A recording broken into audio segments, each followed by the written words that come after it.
Hi everyone, I'm N.S. Natesh, working as assistant professor in the Department of Mechanical Engineering, Software Engineering College. In today's topic, we are going to discuss about underwater welding.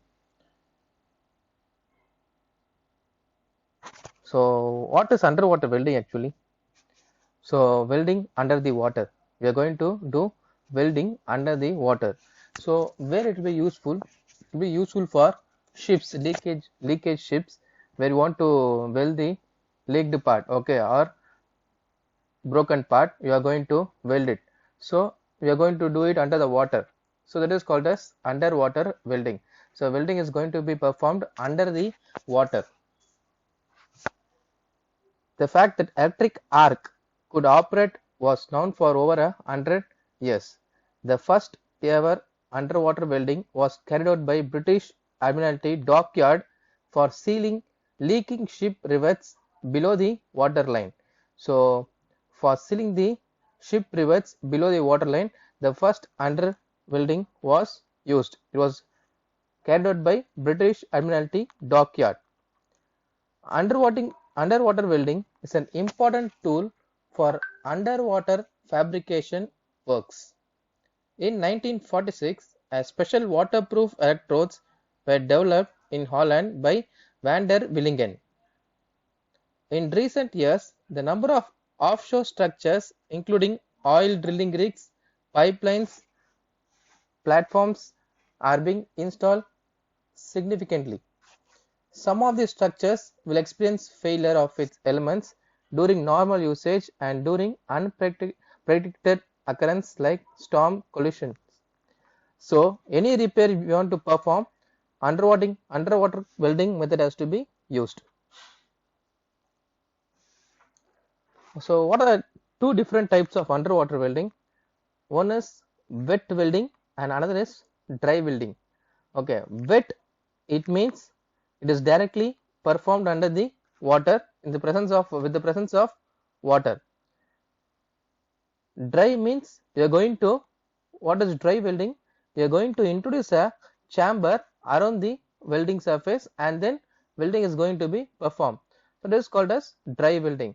So check, see this, in wet welding, the welding is performed under water directly exposed to the wet environment, that is directly exposed to the water.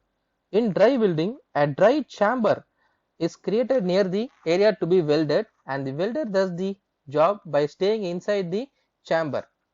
So a chamber is going to be created near the weld surface and the welder is going to be inside the chamber and do the welding, that is called as dry welding. What is the principle of wet welding? The work to be welded is connected to one side of an electric circuit and a metal electrode to the other side. See this diagram. So one side is connected to the positive charge, that is workpiece is connected to the positive and electrode is connected to the negative. It is controlled by a knife switch. Okay.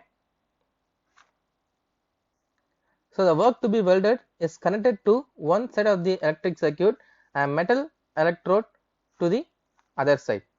These two parts of the circuit are brought together and then separated slightly.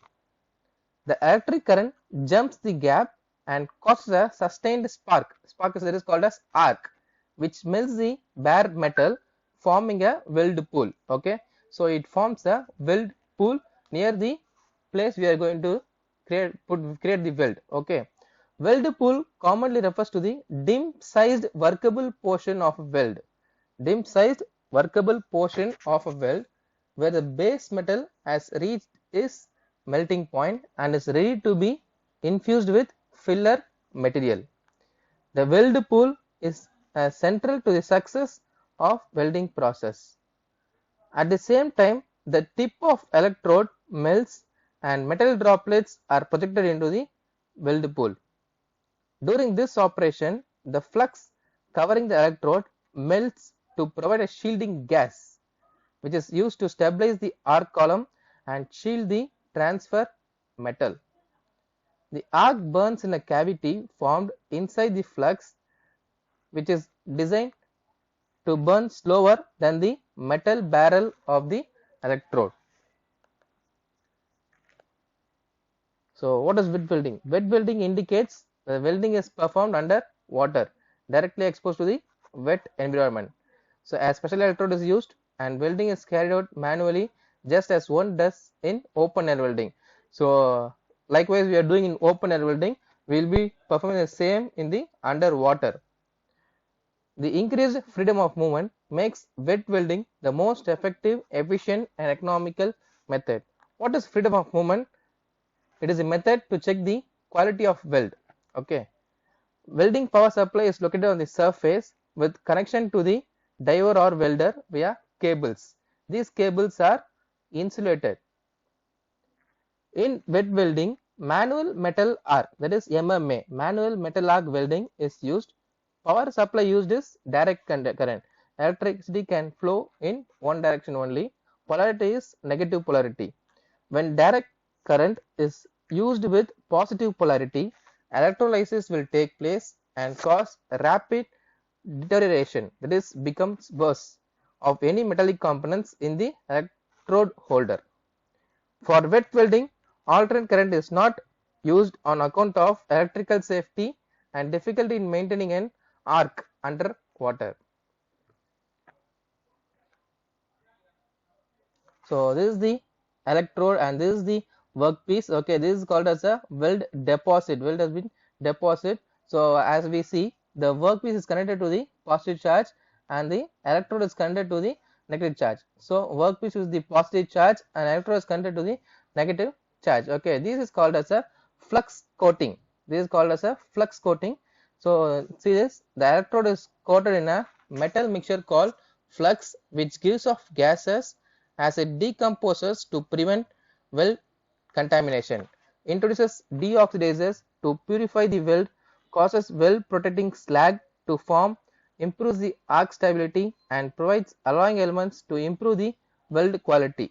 Okay, so this length is called as the barrel length. Okay, and what is these are the slag, these are called as a slag. Slag is nothing but vitreous material produced as a byproduct of some arc welding process.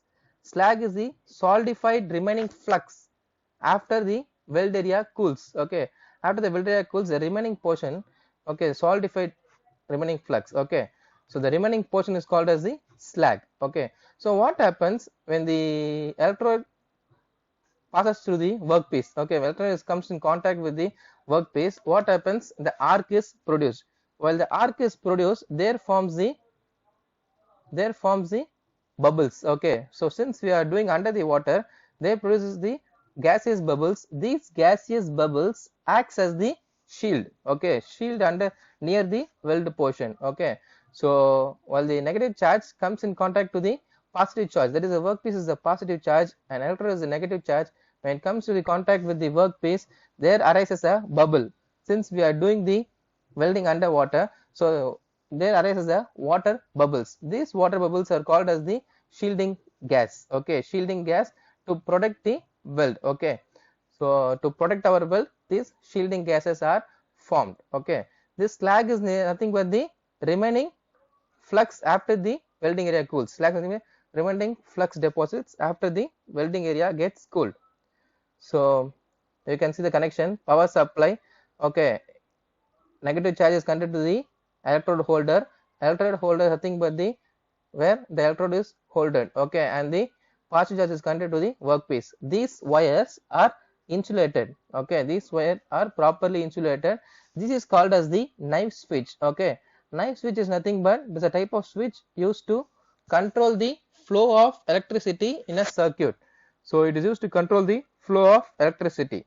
So this is called as the knife switch. Okay, to control the electrical flow, knife switch is used. Okay, so this is the electrode and there forms the weld pool. Okay, weld pool is nothing but the area where it is to be welded. Okay, it creates a portion of area where it is to be welded. The power source should be a direct current machine rated at 300 or 400 amperes. Motor generator welding machines are most common used for underwater welding in the wet condition. The welding machine frame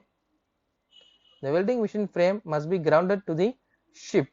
The welding circuit must include a positive type of switch, usually a knife switch operated on the surface and commanded by the welded driver. The knife switch in the electrode circuit must be capable of breaking the knife switch in the electrode circuit must be capable of breaking the full welding current and is used for safety reason. The welding power should be connected to the electrode holder only during welding. So the welding power should be connected to the electrode only during the process of welding. Direct current with electrode negative is used. Special welding electrode holders with extra insulation against the water are used. The underwater welding electrode holder utilizes twist type head for gripping the electrode. That is, we have seen the holder, right? So this is the holder. So it is in the twist type head for gripping the electrode. It accommodates two sizes of electrodes. The electrode types used conform to AWS E6013 classification. So the electrodes must be waterproofed. All connections must be thoroughly insulated so that the water cannot come in contact with the metal parts. If the insulation does leak, seawater will come in contact with the metal conductor and part of the current will leak away and will not be able to produce the arc. In addition, there will be rapid deterioration of the copper cable at the point of the leak.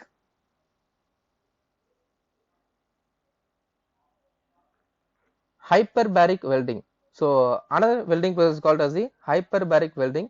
It is a dry welding.